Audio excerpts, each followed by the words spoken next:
By the time mass incarceration became visible, it was already permanent, because the system didn't grow overnight. It hardened slowly, policy by policy, until it could no longer be questioned. What began as temporary control after slavery evolved into something deeper, something embedded into law, economy, and culture. After black codes, convict leasing, chain gangs, and the expansion of prisons, incarceration stopped being framed as a response to crime and started being treated as a solution to social order.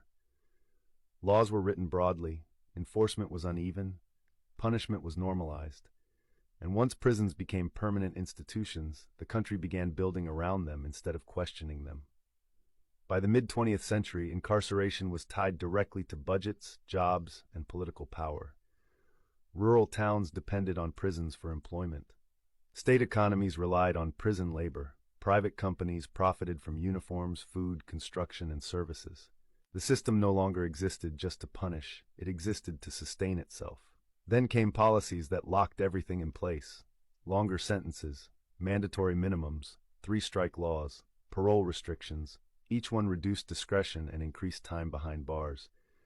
A conviction became more than punishment, it became a lifelong status, limiting access to housing, employment, voting, and stability long after release. This is how the system survived scrutiny. Responsibility was spread out. Police enforced laws they didn't write. Judges followed sentencing guidelines they didn't control. Legislators passed policies without seeing their daily consequences. No single person caused the outcome, which meant no single person was held accountable. And because the system was framed as neutral, the historical roots disappeared. The connection to slavery faded from textbooks. The link to labor vanished from public memory. What remained was the myth that mass incarceration simply reflected behavior, not design. But history tells a different story. This system was built step by step, promise by promise, law by law. Each time freedom expanded, control adapted. Each time opportunity opened, barriers shifted. The form changed, the function stayed familiar. This series began with broken promises, land that was taken, savings that disappeared, homes that were denied, benefits that were filtered away. It continued through systems of control that replaced slavery without naming it. And it ends here, with a system so normalized that many no longer question why it exists the way it does.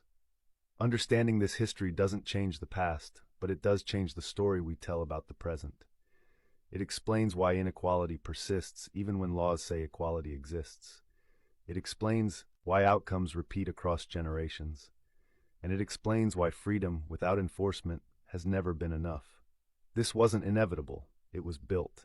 And anything built can be examined, understood, and challenged. This was after the promise. If this series changed how you see history, follow for the stories that explain the present.